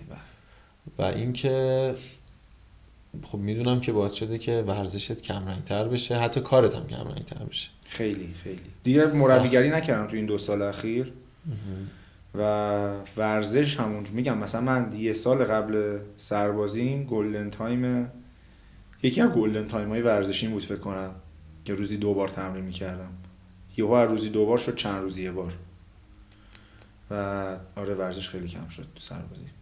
سخت‌ترین چیزی که توی این دوران باش مواجه شدی چی بود و چه جوری تونستی حلش کنی؟ نتونستم حلش کنم. ولی حداقل کنار اومدی باش، چه جوری مجبور بودم باش کنار بیام. ولی این بود که مثلا من داشتم با دوستام مثلا با یه جمعی بودیم که همه داشتیم تمرین می‌کردیم توی اون باکس دیگه و یهو یه جایی به بعد من موندم بقیه رفتن جلو. بعد اینکه مثلا فکر کن تو نمیتونی ورزش کنی و همش تو استوری و این رو میبینی که دوستات دارن تمرین میکنن، مسابقه میرن، رو رژیمشون چه پیشرفتی کردن. آره حالا بیشتر از پیشرفته، اون پیشرفته البته خیلی مثلا یه وقتایی مثلا ناراحت میکنه که خودت حسادت نیست، جا موندن است که آدمو موندن است. آره و مثلا تو اون کاره رو من مثلا یه بخش خیلی بزرگی که این مدت ناراحت هم میکرد این بود که من خیلی تو مربیگری خوب داشتم خیلی زحمت کشیده بودم، خیلی جا افتاده بودم تو کارم. یعنی یه تعداد خیلی معقولی شاگرد داشتم دیگه، مثلا شناخته شده بودم، کارم راه افتاده بود، دوست داشتم کارمو و دیگه نمیشد که اونجوری، یعنی اصلا چون تایم مشخصی نداشتم. من به بچه‌ها میگفتم این ساعت بیان، خودم نمی‌تونستم اون ساعت برم. دقیقاً. هر ماه هم ساعتام عوض میشد و از اون ور نمیتونستم رژیم باشم دیگه، چون غذا درست کردن، نمیدونم منظم بودن، آن تایم بودن، این کارا همه برام به هم میریخت. کسایی که این کارو میتونن توی دوران سربازیشون بکنن واقعا خیلی رسپکت زیادی من واسهشون دارم. خیلی من البته آخرای خدمتم دقیقاً اتفاق برام افتاد. ازش اولا که شرایط اول خدمتم خیلی بد بود، تا نامه‌مو بزنن و بیام و اینا، حالا به خاطر کرونا یه موانعی بود، چون اصلا مأموریت‌های ورزشی لغو بود. تا یه خورده گذشت و کارم اوکی شد، اومدم تهران و دیگه رفتم تو تیم، اومدم تربیت بدنی ارتش. بعد که شدم مربی بدنسازی تیم تکواندو. خیلی شرایط عالی بود، یعنی اصلا هیچ کس باورش نمیشه من سربازم، چون اصلا نه دیگه لباس نظامی میپوشیدم، نه ساعتایی که بعد میرفتم حالا سر تمرین، اصلا ساعتای نظامیگری بود، اصلا هیچی. 11 صبح میرفتیم سر تمرین، یک روز ضربیون تا 12:30، یعنی 1.5 ساعت پرش بود و خیلی شرایط ایدئال بود. 2 ماه آخر خدمتم، 2.5 ماه آخر خدمتم تقریبا خوردیم به عید. تیمای نظامی آخر سال پایان مأموریت میخورن، یعنی پایان میخورن به اصطلاح تیمای ورزشی، حالا ارتش اینجوری، و همه برمیگردن یگانشون. یعنی من خودم یگانم قزوین بود، بعد برمیگشتم قزوین، یکی از بچه‌ها شیراز بود، یکی حالا هر کسی یه جایی بود. یه اتفاق خوبی که برام افتاد، 6 نفر از ما رو نگه داشتن تو خود همون پادگان جی، یعنی داخل خود تربیت بدنی. حالا بماند که چه کارهای سختی رو به ما دادن، چون این میگفتن شما 1 سال تو تیم بودید، حالشو بردید، الان باید کار کنی دیگه. یادم نمیره من دادن به، یعنی خودم هم عقده گوشایی. آره واقعا خودم هم تصمیم گرفتم که دیگه تو بخش اداریش نباشم، چون واقعا دیگه آخر خدمتم حوصله‌ام نمیکشید. من رفتم توی قصر زمین چمن که واقعا موقع خاکی بود و اینقدر شرایط سخت بود. یه روز بارون اومده بود، ما هم رفته بودیم تو پارکینگ، من تو ماشین رفتم خوابیدم. مسئول ما اومد گفتش که کجا بودین؟ چرا رفتین اینا؟ من گفتم آقا همه قسمت‌ها سقفی بالا سرشونه، الان ما اینجا بودیم سقف هم نداشتیم، بعد میونیم زیر بارون تو سرما و تو این شرایط، خب چی کار میکردیم؟ میخوام بگم اینقدر سخت بود. ولی انگار اون نظم خدمتیه، حالا توی ارتش اینا رو گفتم که به اینجا برسم، با همه سختیاش، اون 5 صبح پا شدنه و اون سر ساعت فلانجا بودنه تا فلان ساعت، خب بعدش هم من باید میرفتم باشگاه بالا سر شاگردم. یه کاری کرده بود با من دیگه، غذا خوردنم هم ساعت داشت، میرفتم. خیلی جالب شد برام، یعنی شاید بگم این اواخر خدمتم حتی به من کمک کرد و من سعی کردم اون ریتم رو حفظش کنم و هنوزم من 5 صبح پا میشم و دیگه این به این نتیجه رسیدم کسی که صبح زود پا میشه خیلی جلوتره. مثلا یعنی 7 صبح اکثر کاراتو کردی؟ اصلا همین، حالا واقعا مثلا یه موقع میشه 8 صبح، حالا مثلا روزایی که کاری ندارم، حالا چون الان صبح شاگرد دارم حداقلش خوبیش اینه که میتونم صبح زود پاشم، چون من آدم صبح زودی نبودم. روزایی که حتی شاگرد ندارم هم صبح بالاخره آدم خوابش نمیبره دیگه، بیدار میشه سر اون ساعت روی عادت و 8 صبح میشه میگم من چقدر کار انجام دادم. بعد این احساس رضایت به آدم میده، حالا آدم خوب میشه، کارهای باقی روزش هم به همین شکل انجام میده و این خاطره خوبی که از اون دوران برای من مونده. مال من مشکلش این بودش که چون من تو محیط نظامی نیست سربازی میگه، تو درمانگاهه، بعد ساعت هامون هم فرق داره. مثلا من ساعت های کاریم یا 8 یا 8 تا 4 یا 4 تا 12 شب، یا بعضی وقتا 8 صبح تا 12 شب. بعد مدل ساعت بیدار شدن فقط اینه که تو 8 ورود بزنی 4 خروج بزنی، یا 4 ورود بزنی 12 خروج بزنی، مثلا مدلش اینجوریه. بعد مثلا یه چالش باشگاه رفتن واسه من بود که مثلا روزایی مثلا من شیفتم 4 شروع میشد، باشگاه اون از ساعت 2:30 میشد واسه آقایون. من میخواستم برم باکس، بعد ترافیک دیگه، مثلا من از این ور تهران خواستم اون ور تهران، در مونگا سر ساعت باید میرسیدم این ور تا بخوام برم باکس تمرین کنم، از اینجا برم اونجا اصلا نمیرسیدم. بعد همش ساعت‌های تمرینیم به هم میخورد، یعنی نمیتونستم تمرین کنم. بعد شب 12 که برمیگشتم خوابم نمیبرد، چون همش مثلا فکر کنم مثلا تا 12 شب مثلا 100 تا آدم جلوت وایسادن، پر شلوغی و همهمه و ایناست، میری اصلا نمیتونی بخوابی، اینقدر سر و صدا تو سرت هنوز هست، تا 2 خوابت نمیبره، بعد میای بخوابی صبح نمیتونی پاشی، اینقدر اینا میچرخید. آره واسه شما نامنظم. مال ما خیلی نظم داشت. و یه چیز جالبی که خیلی باحال بود، بچه‌ها مثلا شوخی میکردن، گفتن که جام سربان اومد، گفتش که مثلا امیر عباس کجاست و اینا، گفتیم وقت پروتئینشه، پروتئین تایمشه. میرفتم پروتئین هم مثلا آماده گذاشته بودم تو ماشین، مثلا ساعت حالا بعد صبحونه یا حالا یه تایم دیگه، میرفتم اون پروتئین رو میخوردم، میومدم دوباره 2 ساعت بعد سیب زمینی که آماده کرده بودم میخوردم. خیلی جالب شده بود واسه من چون نظم داشت و این نظمه رو من سعی کردم که حفظش کنم، ولی برای شما خب خیلی سخت. برای من یه ذره آره متفاوت. مثلا من یه چیزی که همیشه مثلا این مدت من رفتم سربازی، همزمان لیگ کراسفیت برگزار شد، بعد تیمای ارتش و اینا گذاشته شد. میتونستی بری توی این؟ بعد من اصلا حرفه‌ای نبودم که برم، یعنی بچه‌هایی که انتخاب شدن 20-25 نفر مثلا در مجموع بودن، یادم نیست دقیقاً چند تا، ولی بچهای خیلی حرفه‌ای تر از من بودن، یعنی مثلا من خیلی راه داشتم بخوام تو لولم، ولی مثلا این دیدم که اینا مثلا سربازیشون این مدلیه، کاش سربازی، چون سربازی کمک هم میکنه به اونا، اصلا کمک اونا مثلا خیلی بهتر مثلا میتونن یکی بود تو باشگاهی که بچهای ما خیلی من بزرگتر کشتیگیر حرفه‌ای بود، بعد من مثلا افتخار اینو داشتم که مثلا یه بازی مثلا مربیشم باشم، بعد اون تو لیگ مثلا قهرمانی ارتشای جهان داشت تو سربازیش، بعد مثل سربازی شما بود، مثلا میرفت تمرین میکرد، به یه سری تمرین میداد میومد همین بود. بعد اون میگه مثلا من اوجم تو سربازیم بود، خیلی من همش میگم کاش سربازی من این مدلی بود، یعنی کاش میتونستم بیشتر ورزش کنم مثلا چون مثلا من واسه خودم اینجوریه که این قسمت از زندگیم توی این سطح باشه، بعد کارهای دیگه‌مو بکنم. وقتی توی ورزش اصلا یه جورایی ول میشه، همه چی رژیمه ول میشه، تمرینت دیگه میبینی مثلا من اصلا اون تمرینی که مثلا یه سال پیش میتونستم بکنم الان نزدیک به اونم نمیتونم بزنم، اون وادی که میزدم و نمیتونم، اون رکوردی که میزدم و نمیتونم، یا مثلا الان مثلا فکر کنم مثلا 15 کیلو از اون موقع وزنم بیشتره، بعد همش این میخوره از تو مغزت، 100% حس بدی بهت میده، هیچ کار دیگه هم نمیتونی بکنی. منم اینو اعترافو بکنم که منم توی تربیت بدنی داشتم اون اواخر خدمت میکردم و اون جناب سروانی که بهش بچه‌ها گفتن رفته پروتئینشو بخوره، خب خودش یه قهرمان یه رشته‌ای بود و کاملا منو درک میکرد و توی محیط نظامی اگه اون لحظه همچین چیزی رو میشنیدن یعنی میگفتن پروتئین چیه اصلا، یعنی چی، ولی خب خدا رو شکر من توی اون شرایط بودم و کاملا من میفهمم که چه شرایطی داری، چون من اوایل خدمتم کاملا نظامیگری بود.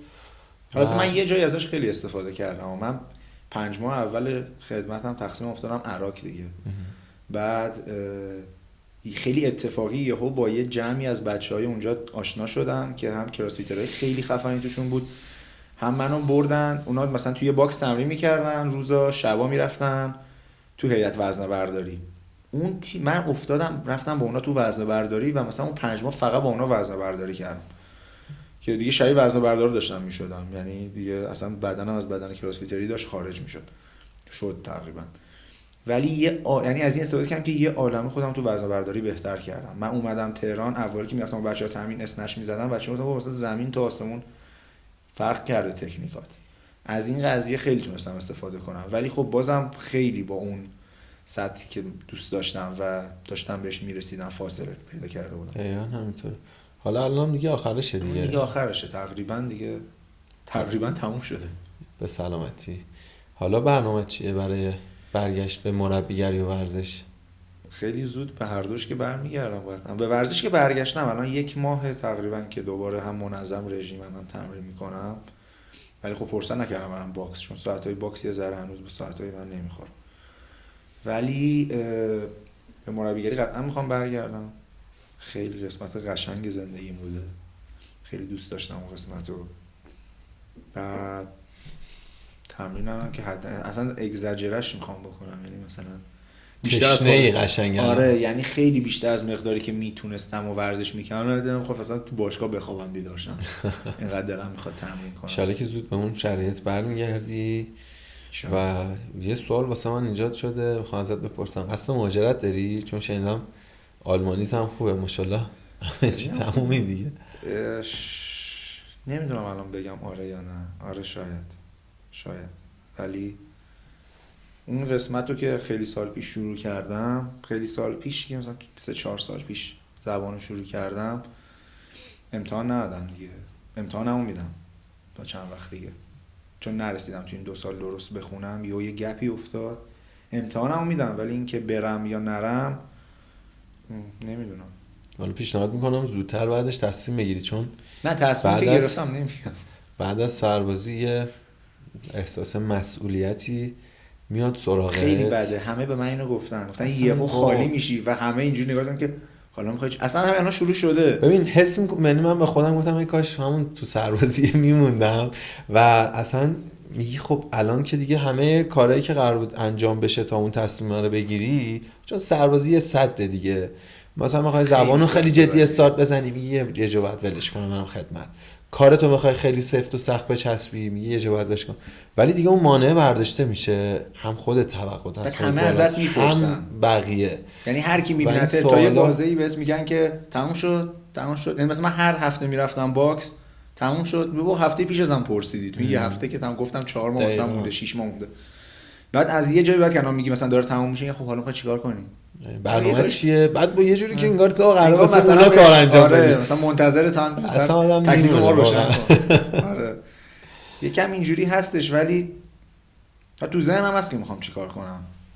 آره به نظر من از الان برنامه‌تو بچین، چون دیگه میگم من خودم واقعا تو این شرایط قرار گرفتم و فکر نمی‌کردم. من تمام این 2 سال بیشترین چیزی که بهش فکر می‌کردم که آدما رو با یه فیلتر میدم که این خدمت رفته یا نه، خدمت داره یا نه. من هر آدمی رو می‌دیدم مثلا الان مثلا یه آدمی داره ورزش می‌کنه، یه آدمی داره کار می‌کنه، یه آدمی نمیدونم داره میره سفر، هر آدمی که می‌دیدم میره سفر میگفتم این خدمت رفته یا دانشجوه یا موافق، اینی که داره کار می‌کنه خدمت رفته یا نرفته. همه آدما رو با همین فیلتر می‌دیدم، چون خودم توی یه زندانی بودم که دست و پا یه 2 سال حبسه که همه با برن دیگه. میگن سربازی یه زندانیه که نگهبانش خودتی.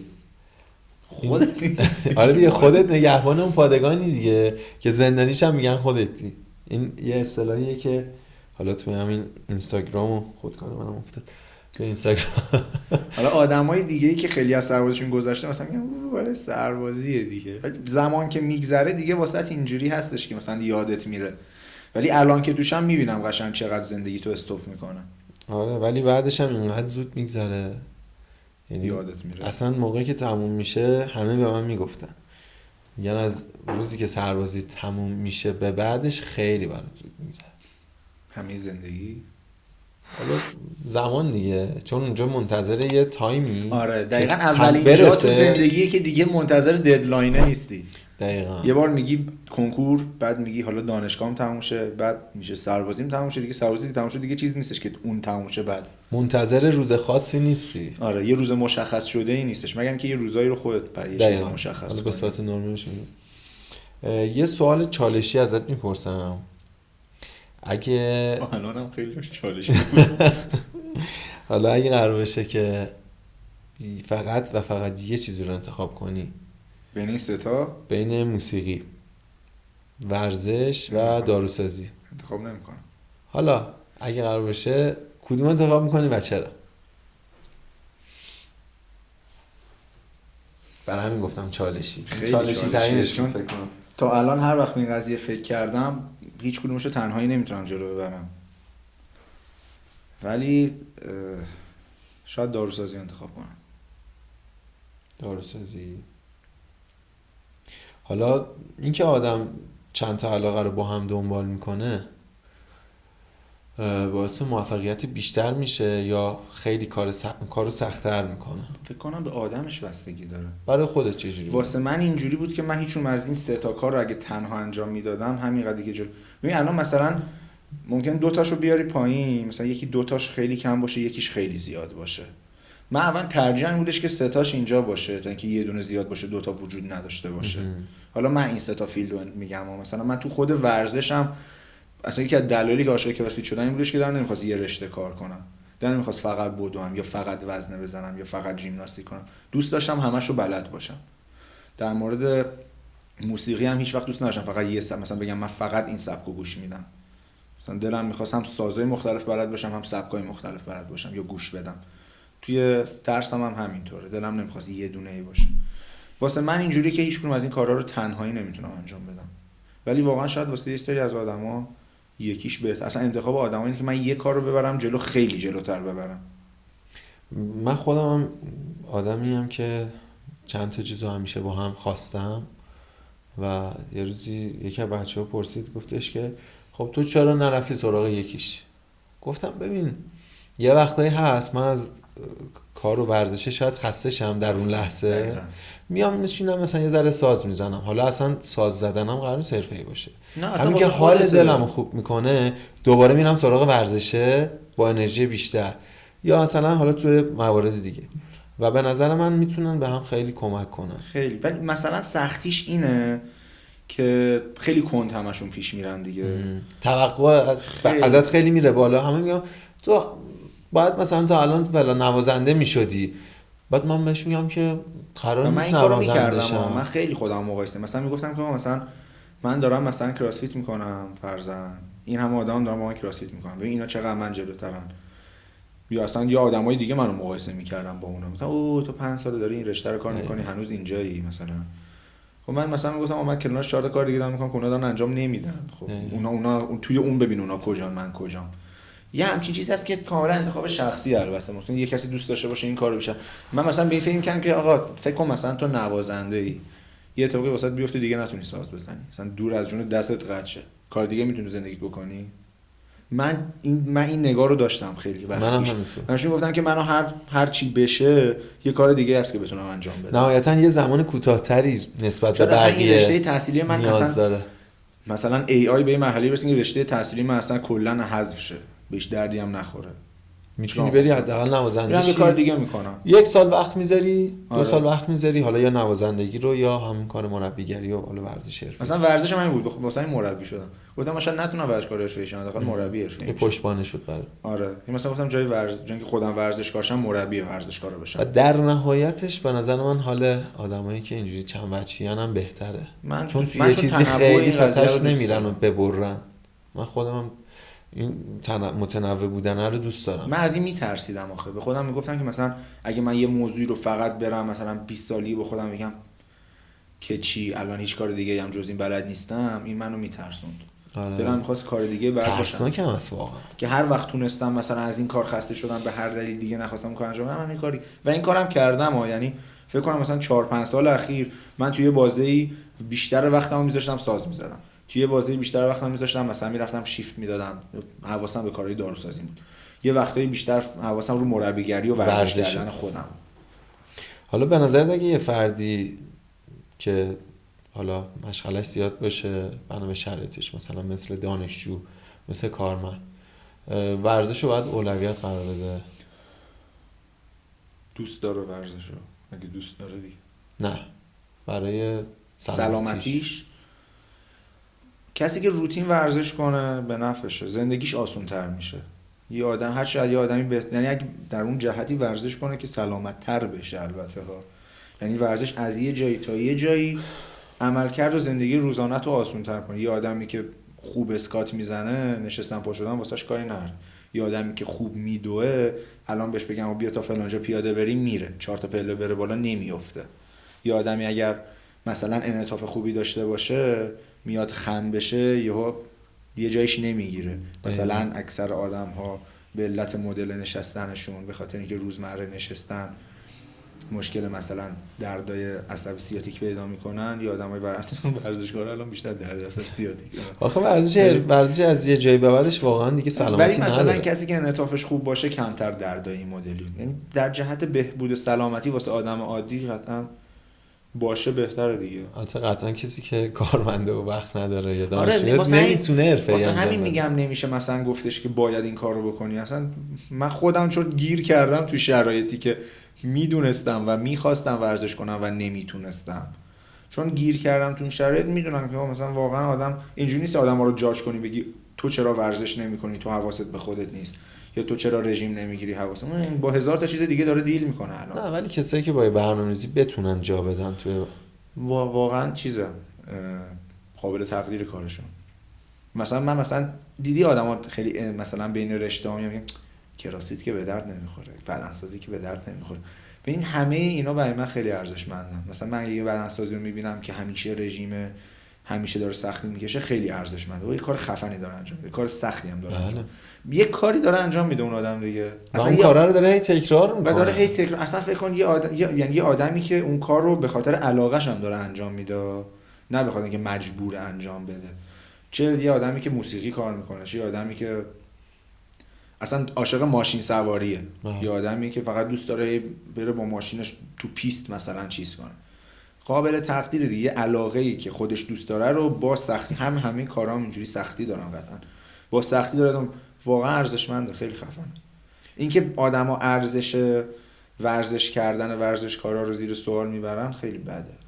کار مهمی دارن میکنن، برای خودشون دارن اون کارو میکنن، شاید برای تو اهمیت نشه باشه ولی خودش داره کار مهمی انجام میده. هر کسی هر کاری رو داره درست انجام میده قابل ستایش.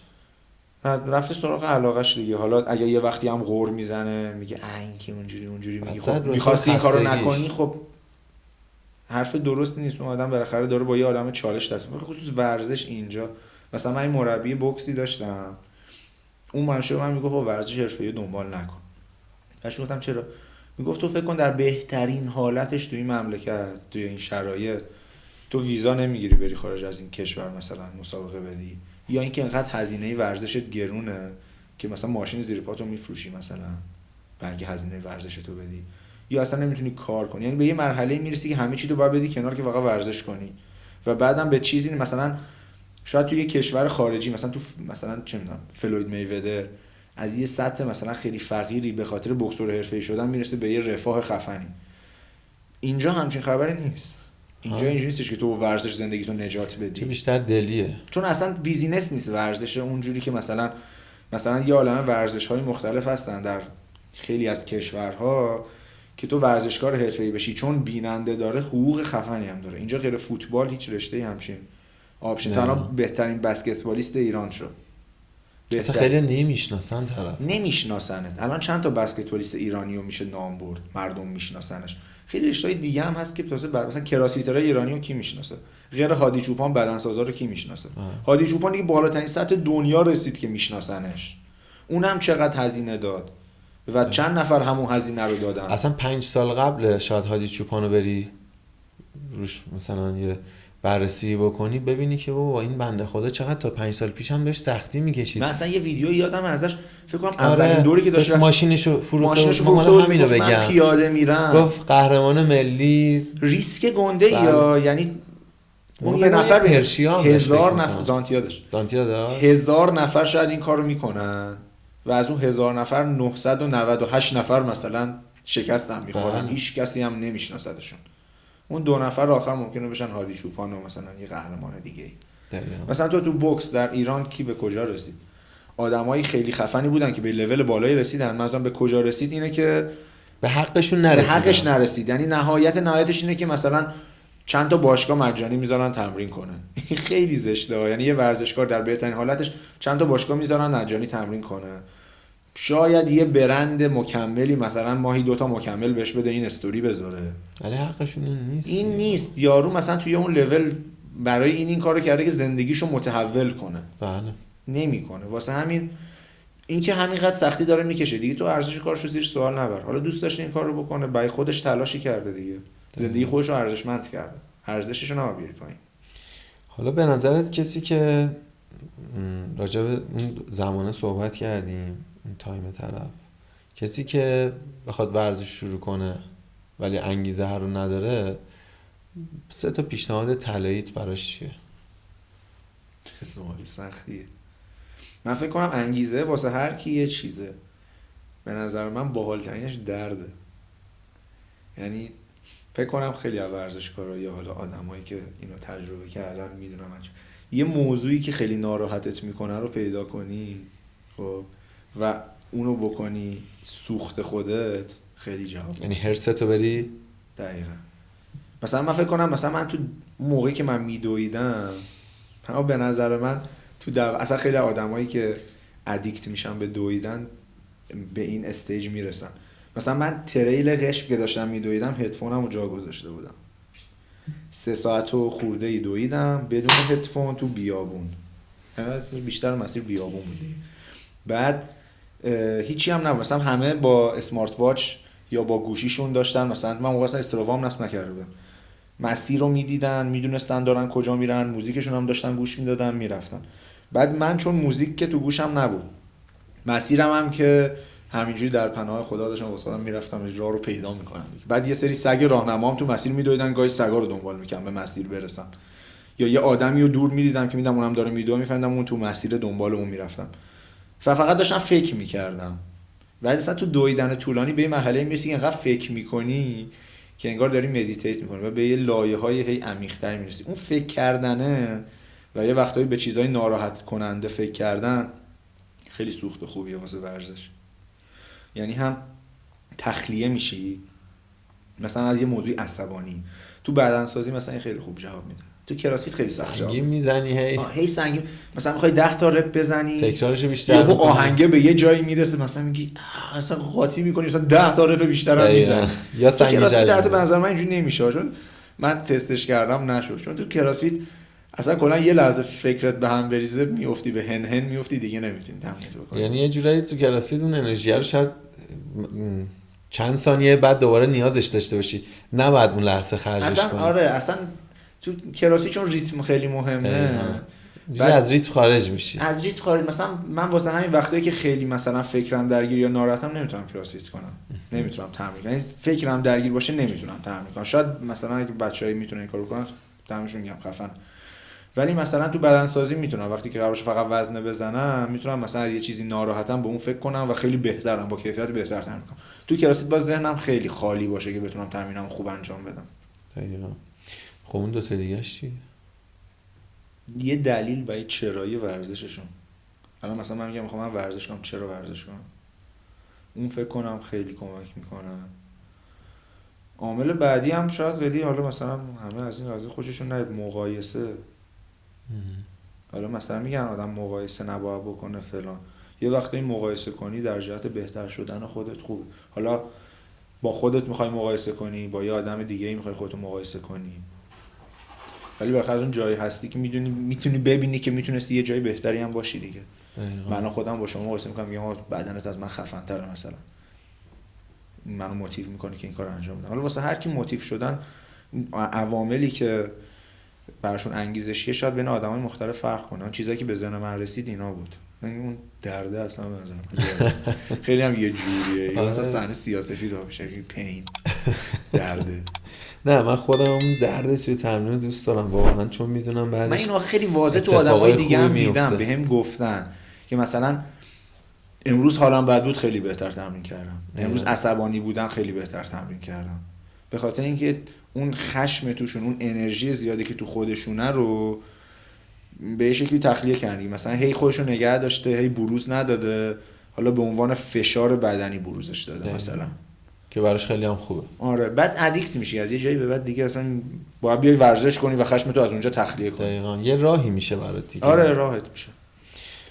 یه سری سواله من ازت میپرسم، دوست دارم که تک کلمه‌ای جواب بدی. سریع جواب. آره و میخوام که واقعا تک کلمه‌ای جواب بدی، حتی اگه نیاز باشه به توضیح.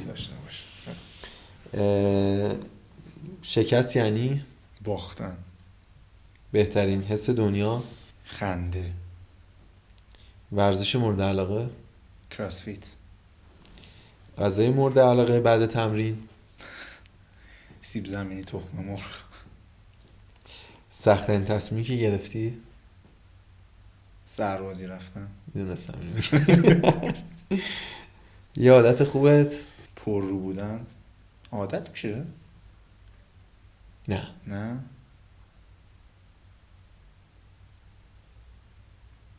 نمیدونم، یه کلمه است، نمیدونم. فکر کن روش. عادت خوبم آخه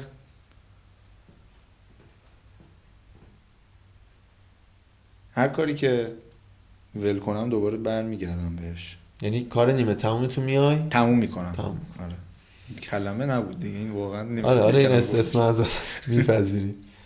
یه چیزی که هنوز باید توش بهتر بشی. همه چی. یکیشو بگو. همه چی. هیچ چیزی نیست یا هر کلمه‌ای رو میخوای بذار توش. همه چی. بیشتره. ندونستن. جواد خیابانی بیشتر بخون تا بیشتر بدونی که هیچی نمیدونی. خب الهام بخش ترین آدم زندگیت؟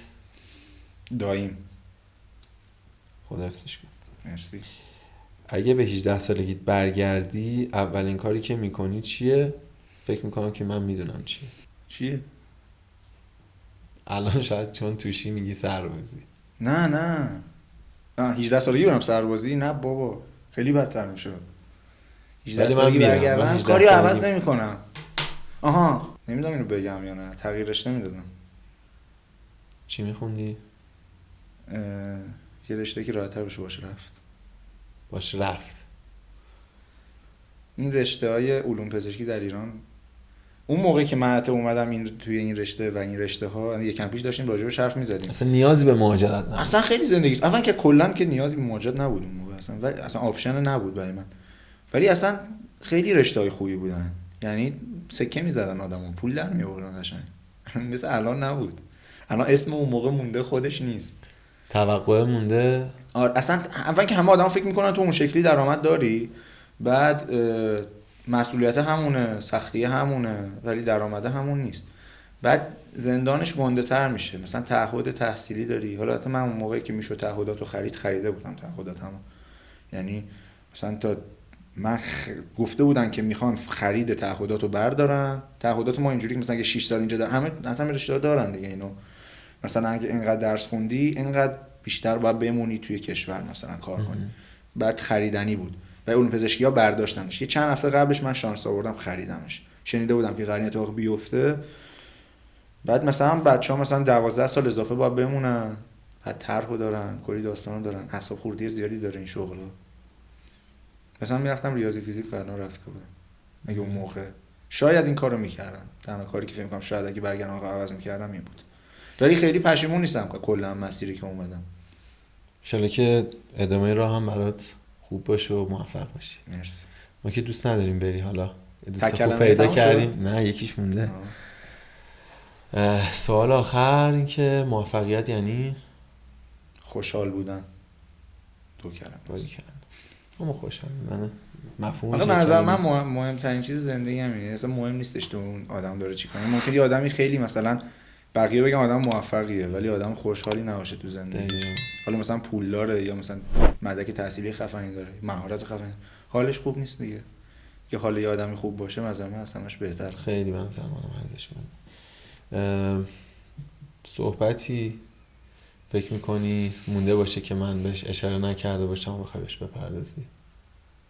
نه همه چی خیلی کامل و جامع و باحال بود. تو هم خیلی خوب. خیلی هم باعث افتخارم بود. یعنی وقتی که به من زنگ زدین اصلا نه انتظارشو داشتم نه اینکه خیلی غیر منتظره بود برام و خیلی جالب بود. تجربه باحالی بود. خیلی ازتون ممنونم. افتخار بزرگی بود واسه من. لطف داری. من که خیلی استفاده کردم، خیلی هم خوشحال شدم و ممنونتم که حالا روز تعطیلت وقت گذاشتی و اومدی. افتخار بود. ان شاءالله که این روزهای آخر سربازیت هم به زودی تموم میشه و دیگه راحت زندگی عادی برمیگرده. آره زود میگذره و زود خودتو پیدا میکنی. مرسی عزیزی. ممنون. خیلی خوشحال شدم. قربونت برم. مرسی.